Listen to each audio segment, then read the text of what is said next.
আল্লাহ তাআলা বললেন, আমার বান্দা আসো, আমার দরজা খোলা রাখলাম, আসো। দুনিয়ার জমিনে তুমি কত অপরাধ করেছো কেউ জানে না।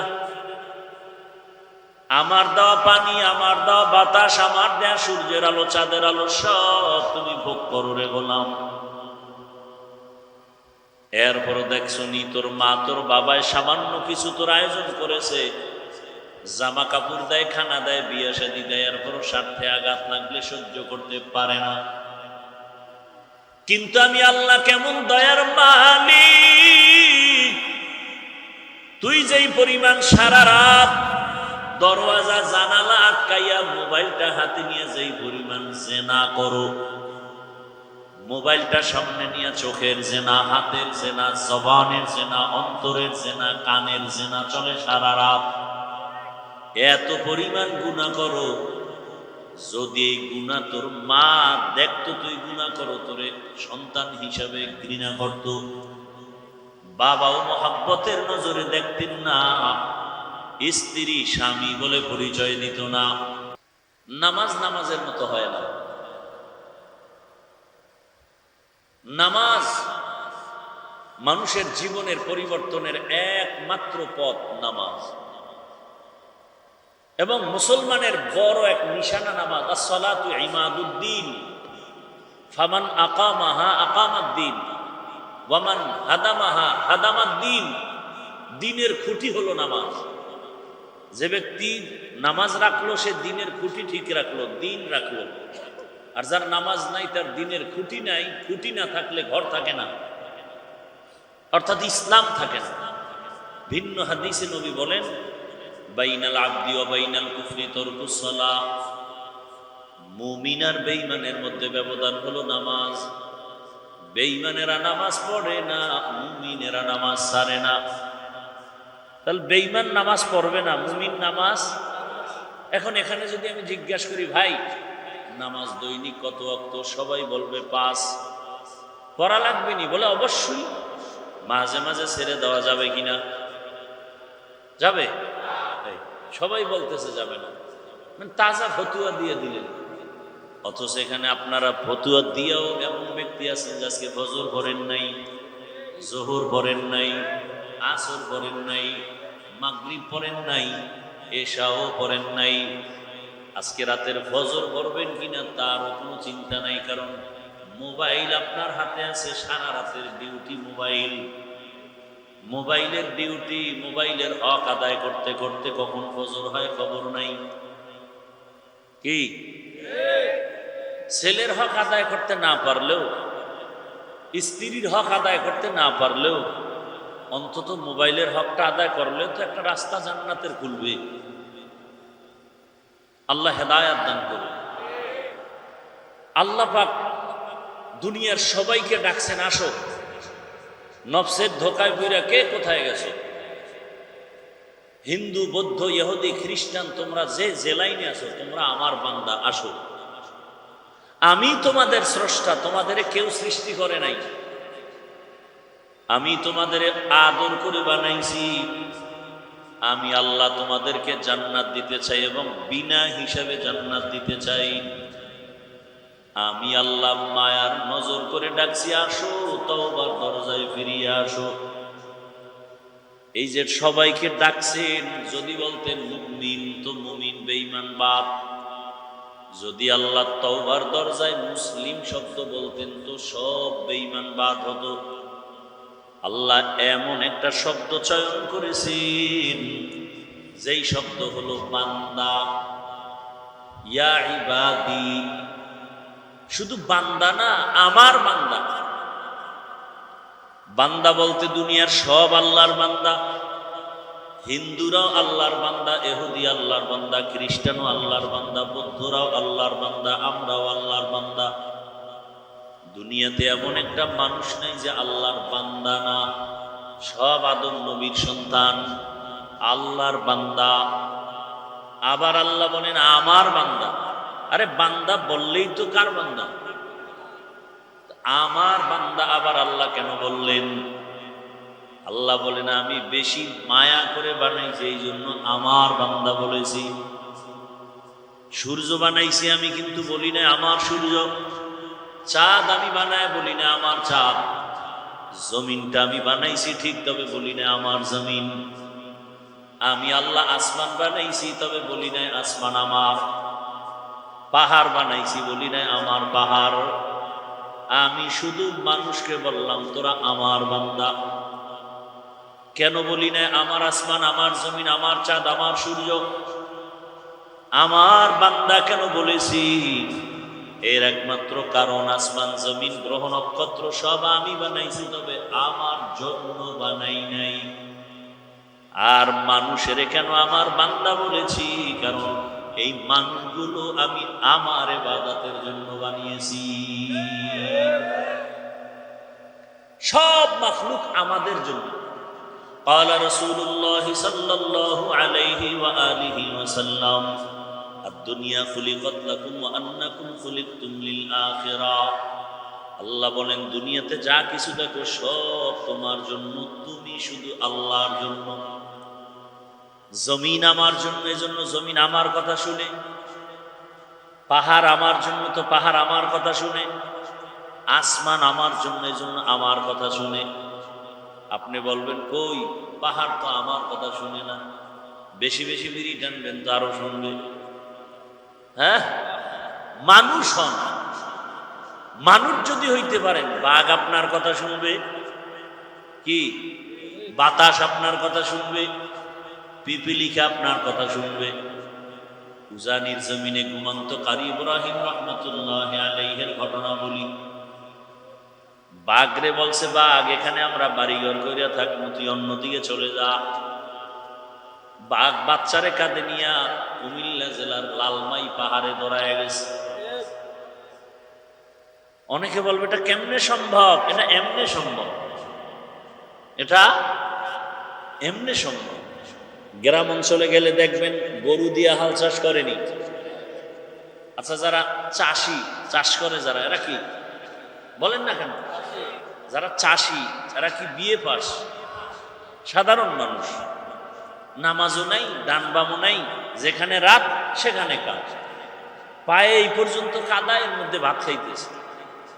এই চাষিরা যখন গরু দিয়ে হাল চাষ করে, সত্য কথা বলবেন, গরু তার কথা শুনেনি। গরুরে যদি বলে ডানে যা, যায়নি। গরুকে যদি বলে বামে যাও, যায়নি।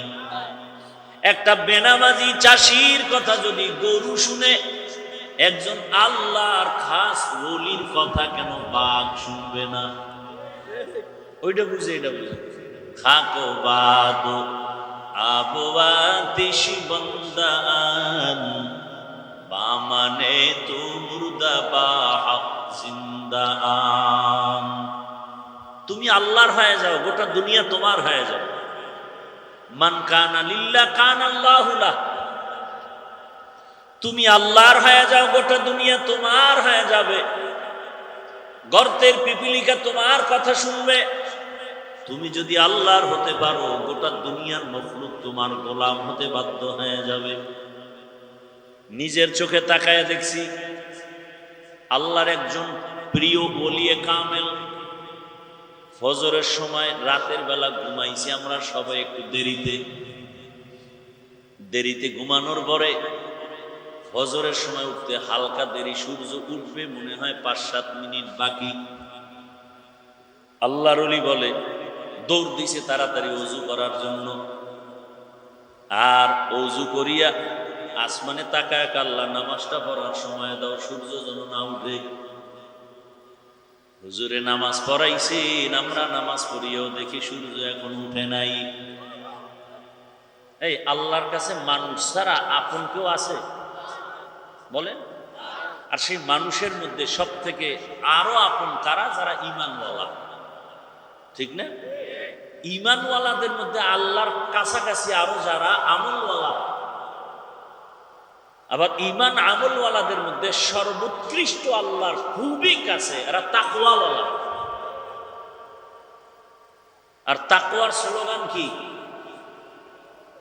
আমি নেক আমল করতে পারি বা না পারি, গুনাহ করব না। কারো উপকার করতে পারি বা না পারি, ক্ষতি করব না। কারো প্রশংসা করতে পারি বা না পারি, কারো বদনাম করব না, এর নাম তাকওয়া। হরকে দারাত খৌফে হক দর দিল মাদাম, জান্নাতুল মাওয়া দেহদুরা মাকাম। আলহামদুলিল্লাহিল্লাযী জাআলাশ শামসা ওয়াল কামারা বিহুসবান, ওয়ান নাজমা ওয়াশ শাজারা ইয়াসজুদান, ওয়া ফাদ্দালা জামানান আলা জামান, কামা ফাদ্দালা মাকানান আলা মাকান, ওয়া ইনসানান আলা ইনসান। ونشهد أن لا إله إلا الله وحده لا شريك له، لا ضد له ولا ند له ولا مثل له. ونشهد أن سيدنا ومولانا محمدا عبده ورسوله، أرسله بالحق بشيرا ونذيرا. اللهم صل على محمد النبي الأمي وعلى آله وسلم تسليما. وبعد، فأعوذ بالله من الشيطان الرجيم. بسم الله الرحمن الرحيم. قل يا عبادي الذين أسرفوا على أنفسهم لا تقنطوا من رحمة الله، إن الله يغفر الذنوب جميعا، إنه هو الغفور الرحيم. وقال رسول الله صلى الله عليه وآله وسلم: التائب من الذنب كمن لا ذنب له. صدق الله مولانا العظيم، وصدق رسوله النبي الأمي الكريم، ونحن على ذلك من الشاهدين والشاكرين والذاكرين، والحمد لله رب العالمين. سبحانك لا علم لنا إلا ما علمتنا، إنك أنت العليم الحكيم. رب اشرح لي صدري ويسر لي أمري، واحلل عقدة من لساني يفقهوا قولي. सूरज ने दिया अपनी शुआओं को ये पैगाम, सूरज ने दिया अपनी शुआओं को ये पैगाम। दुनिया है अजब चीज को भी सुबह को भी शाम, दुनिया है अजब चीज को भी सुबह को भी शाम।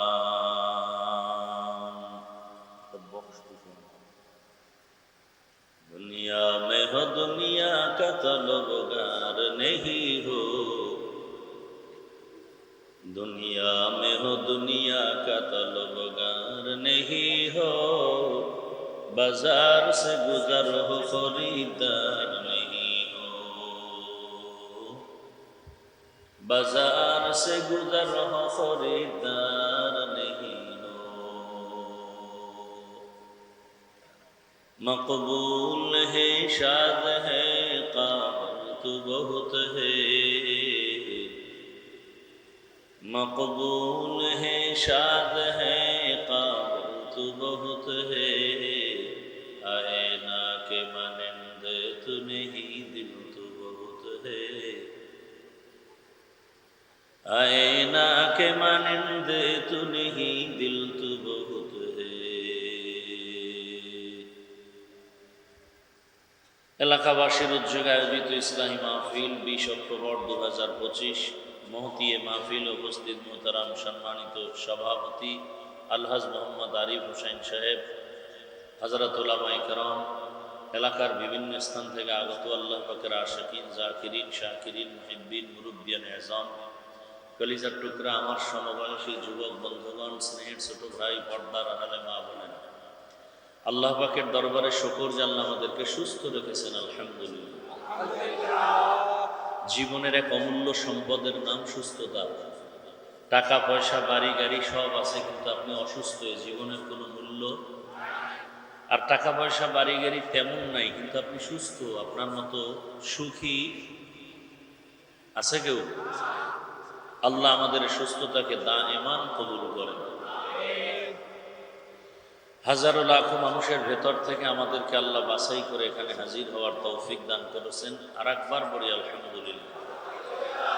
দরুদ ও সালাম সৈয়দুল মুরসালিন, রহমাতুল লিল আলামিন, শফিউল মুজনিবিন, খাতামুন নবিয়্যিন, সৈয়দুস সাকালাইন, ইমামুল মুরসালিন, হযরত মুহাম্মদুর রাসূলুল্লাহ সাল্লাল্লাহু আলাইহি ওয়া আলিহি ওয়াসাল্লামের উপর সর্বোপরি শুকর, যাদের অক্লান্ত পরিশ্রমের মাধ্যমে আজ সুন্দর আয়োজন, সময়, পরামর্শ, অর্থ দিয়ে সার্বিক ব্যবস্থাপনা যারা করেছেন, সবাইকে আল্লাহ কবুল করেন। ওলামায়ে হযরত আলোচনা করেছেন, আপনারাও ধৈর্যের সাথে শুনছেন। উলামায়ে কেরামের কথাগুলো সহি তরিকায় আমল করার তৌফিক দান করেন। উলামায়ে কেরামের ইজ্জতকে আল্লাহ বেশি বেশি বাড়ায় দেন। উলামায়ে কেরামের বিরুদ্ধাচরণ যারা করে, বিভিন্ন প্রক্রিয়ায় চক্রান্ত ষড়যন্ত্র করে, বলার দ্বারা, লেখার দ্বারা, আল্লাহ এদের হেদায়াত দান করে। সংক্ষিপ্ত দু চারটি কথা। আমি যতটুকু জানি, একটা ঘরোয়া প্রোগ্রাম, ইসলাহি প্রোগ্রাম, বাহিরে না। এই জন্য আমি দিয়েছি, কারণ ঢাকা থেকে এসে একাধিক প্রোগ্রাম ধরা খুব কষ্ট। তো ঘরোয়া পরিবেশে একটু হালকা মসজিদে বা ভেতরে সংক্ষেপে দু চারটি কথা, মাইক টেক লাগায় তো বিশাল মহাসম্মেলন। যাই হোক, নির্ধারিত আয়াত হাদিসের উপরে দু চারটা কথা বলেই আমি দোয়া করে চলে যাব। আল্লাহ পাক ইখলাস ও রুহানিয়াতের সমন্বয়, সহি নিয়তে, সহি তরিকায়, সহি কিছু কথা আমাকে বলার মতো, আপনাদেরকে শুনবার মতো তৌফিক আল্লাহ দান করেন। কুল ইয়া ইবাদিয়াল্লাযীনা আসরাফু আলা আনফুসিহিম, আল্লাহ বলেন, হে দুনিয়ার মানুষ, হে আমার প্রিয় বান্দা বান্দিরা, তোমরা যারা গুনাহ করার দ্বারা নিজেদের উপরে জুলুম করে, সীমা লঙ্ঘন করেছ, লা তাকনাতু মির রাহমাতিল্লাহ, তোমরা আল্লাহর রহমত থেকে কেউ ফিরে যেও না, নিরাশ হও। ইন্নাল্লাহা ইয়াগফিরুয যুনুবা জামিআ, নিশ্চিত আল্লাহ সবার জীবনের সব গুনাহ মাফ করে দেবেন। ইন্নাহু হুয়াল গফুরুর রহিম, নিশ্চিত আল্লাহ পাক চূড়ান্ত ক্ষমাশীল, পরম করুণাময়। নবীজি বলেন, আত-তাইবু মিনায যামবি কামান লা যামবা লাহু, যারা গুনাহ থেকে তওবা করে ফিরে আসে, তারা আল্লাহর কাছে এতটা পবিত্র যে মনে হয় জীবনে কোনো গুনাহই করে নাই। আল্লাহ পাক রব্বুল আলামিন আয়াত এবং হাদিস রসুলের টোটালটার আলোচ্য বিষয় তওবার পথে আল্লাহ মানুষকে আহ্বান করেছেন। কেন? আল্লাহ পাক রব্বুল আলামিন চান না তার কোনো বান্দা, কোনো বান্দি জাহান্নামে যাবে। জাহান্নাম সত্য, জান্নাত সত্য, কিয়ামত হবে সত্য, আমল নামা ওজন হবে সত্য, পুলসিরাত পাড়ি দিতে হবে সত্য। তো আল্লাহ চান জান্নাতে দিতে, জাহান্নামে না দিতে। তো প্রশ্ন, আল্লাহ জাহান্নাম বানাইলেন কেন? যদি আল্লাহ জাহান্নামে কাউকে দিতেই না চান, তো জাহান্নাম বানাইলেন কেন? সংক্ষিপ্ত তার জবাব হলো, দুনিয়াতে কিছু মানুষ আল্লাহ আলিমুল গাইব হিসাবে জানেন যে এরা নবীদের বয়ানও শুনবে না, মানবে না, বরং আরো বিরোধিতা করবে। আচ্ছা, নবীদের যুগ তো পার হয়ে গেছে বহু আগে। এখন আপনারা চলতে ফিরতে দেখবেন বহু চালাক মানুষ সমাজে হাসতে হাসতে আড্ডা দেয়, নামাজ নাই, বলে সব জান্নাতে গেলে জাহান্নামে যাবে কে? এরকম হাসতে হাসতে অনেকে বলে হুজুরদের বয়ান শুনে লাভ কি? এত ওয়াজ হয়, লাভ কই? এত ওয়াজ হইতেছে, তাবলিগলারা ঘুরতেছে, লাভ কি?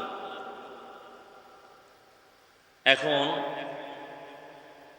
ও তো লাভের কাছে যায় না, এই জন্য লাভ বুঝেও না। যারা লাভের কাছে যায় তারা তো বুঝে কি লাভ। এমনও মানুষের কথা আমরা শুনি যে আসলে তো আমি জাহান্নামে ছিলাম, আমি আগে কেন আসলাম না এই উলামায়ে কেরামের মজলিসে। আফসোস করে, তাহলে তো আমার আরো আগে আসলে গুনাহ আরো কম হতো। আসলে আল্লাহ তাও বলে দিয়েছেন, ফি কুলুবিহিম মারাদুন ফাযাদাহুমুল্লাহু, কিছু মানুষের কলবে মোহর পড়ে আছে। এমন মোহর পড়া যে আল্লাহর আযাবের ভয়ে পাথর পর্যন্ত নরম হবে, কিন্তু মানুষের দিল নরম হবে। আচ্ছা, যেমন জ্বলন্ত উদাহরণ, আপনারা জানেন রসুলের প্রশংসা, যে রসুলকে এক নজর দেখলে জাহান্নামের আগুন হারাম, যে রসুলকে একবার তাকায় দেখলেই পেটের ক্ষুধা থাকে না, যেই রসুলকে এক নজর দেখলেই ওই মানুষটার জিন্দেগির পরিবর্তন চলে আসে, সেই রসুলকে দেখার জন্য পৃথিবীর সমস্ত প্রাণীরা পাগল হয়ে আছে। গর্তের পিপিলিকা অপেক্ষা করে রসুলকে দেখবে, গর্তের সাপ অপেক্ষা করে রসুলকে দেখবে। তো সেই রসুলকে এক নজর আর একদিন না, আর একবার না, টানা 13 বছর দেখলো, বয়ান শুনল, একই দস্তরখানে খাইল, এরপরও কালেমা পড়ল না। এবার চিন্তা করেন কত বড় নিকৃষ্টতম বেঈমান, যে রসুলকে 13 বছর দেখার পরও কালেমা পড়ে না, বয়ান শুনছে। এমন বেঈমানের নাম আপনাদের জানা আছে কারো? কি নাম? এবার চিন্তা করেন তো, তাহলে আমরা তো মানুষই না, আমরা মানুষই না। মানুষ ভিন্ন জিনিস। বক্তা হয়েছে ঠিক, মানুষ হতে পারি না। মাওলানা হওয়া, ডাক্তার হওয়া, ইঞ্জিনিয়ার হওয়া, প্রফেসর হওয়া, মুফতি হওয়া, মুহাদ্দিস হওয়া, এটা পানির মতো সোজা। মানুষ হওয়া কঠিন থেকে কঠিন। এটা যখন বুঝে আসছে, তখন জান্নাতের টিকিট হাতে নিয়ে আবু বকর কাঁদতেছেন, ওমরে ফারুক কাঁদতেছেন। যেই ওমরের ভয়ে শয়তান ওই রাস্তায় আসে না, সে ওমরও কাঁদতেছেন, মানুষ হতে পারলাম না। আল্লাহর কাছে কেমনে দাঁড়াবো, কি নিয়ে দাঁড়াবো? আমাদের তো কোনো চিন্তাই নেই যে আমাদের দাঁড়াতে হবে না ঘুমাতে হবে, কোনো জিন্দেগি আমার সামনে আছে না নাই, কোনো চিন্তাই নেই। ফিকিরও নাই, জিকিরও নেই, ফিকিরও নাই, জিকিরও নেই। তাহলে 13 বছর আবু জাহাল রসুলকে দেখিয়াও, বয়ান শুনিয়াও কালেমা পড়ে। আবার দেখেন কপাল কেমন ভালো, 27 বছর বয়সে যুবক দৌড়াচ্ছে রসুলকে জবাই করে। কয় বছর?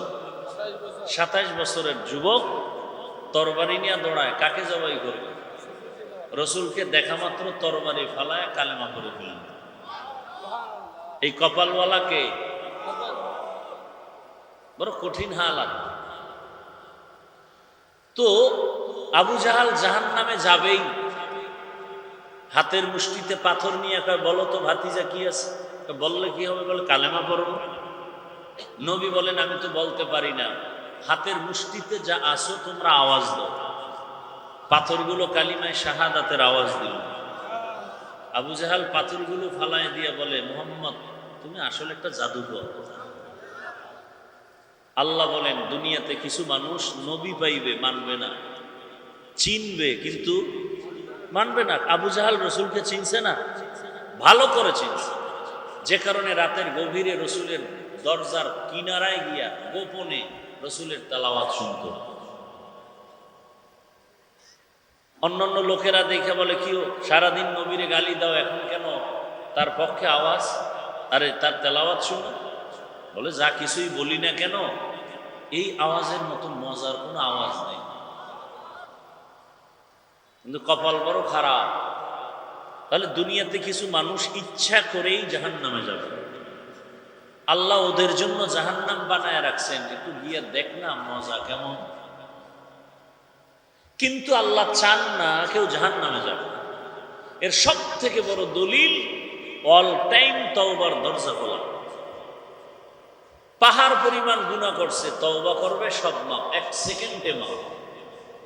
এর দ্বারা প্রমাণ আল্লাহ কাউকে জাহান্নামে দিতে চান না। শুধু মুমিন না, মুসলমান না, পৃথিবীর একটা মানুষকেও আল্লাহ জাহান্নামে দিতে চান না। নবীজি বলেন, আমি কোরআনের তেলাওয়াত করতে আমার খুব মজা লাগে। এজন্য রসুল বেশি বেশি তেলাওয়াত করতেন। আল্লাহকে মোহাব্বতের বন্ধনে খুব কাছে নেওয়ার জন্য দুইটা আমল মানুষের জন্য। আল্লাহর মোহাব্বত বিদ্যুতের থেকেও আরো গতি, আলোর গতি তো আরো বেশি। এই গতিতে আল্লাহর মোহাব্বত শুধু বাড়তেই থাকবে, বাড়তেই থাকবে। দুই কাজের দ্বারা, এক হলো তেলাওয়াত, আর এক হলো নামাজ। এক হলো, আর একটা কি? নামাজ। এজন্য রসুল নামাজে সময় বেশি দিতেন, তেলাওয়াতে বেশি দিতেন। আমাদের তেলাওয়াতও নাই, নামাজও নাই। নামাজ যা পড়ি দায় সারা মানুষ কি বলবে। এই জন্য নামাজও পড়ি, মিথ্যাও বলি। নামাজও পড়ি, সুদ খাই। নামাজ পড়ি, মিথ্যা কসম করি। নামাজ পড়ি, বেপর্দায় চলি। তাহলে আমরাও নামাজি। আমাদের নামাজ কেমন? আরাআইতাল্লাযী ইউকাযযিবু বিদ্দীন ফাযালিকাল্লাযী ইয়াদউল ইয়াতীম ওয়া লা ইয়াহুদ্দু আলা তাআমিল মিসকিন ফাওয়াইলুল লিল মুসাল্লিন। আল্লাহ বলেন ওয়াইল একটা জাহান্নামের স্তরের নাম। ওয়াইল মারাত্মক ভয়ঙ্কর এক জাহান্নাম। ওয়াইল নামক জাহান্নাম কার জন্য? নামাজি মুসল্লির জন্য। নামাজি মুসল্লির জন্য ওয়াইল নামক জাহান্নাম। এবার কোন নামাজ পড়েন, হিসাব মিলান। এক নামাজ জান্নাতের চাবি, আর এক নামাজি মুসল্লির ঠিকানা ওয়াইল নামক জাহান্নাম। কোন নামাজ আমরা বলি? আল্লাহ হেদায়াতের দৌলত দান করেন। নামাজ তো গুনাহ থেকে ফিরাবে। নামাজি তো মিথ্যা বলতে পারে না। নামাজ পড়বে, সে তো সুদ খাইতে পারে না, ঘুষ খাইতে পারে না। নামাজি বান্দা তো আলেমের বিরুদ্ধে কথা বলতে পারে না। এরপর বলে মিথ্যা না বললে তার ব্যবসা চলে না, মিথ্যা না বললে তার চাকরি থাকে না। তাহলে বোঝা গেল তার নামাজে ঝামেলা।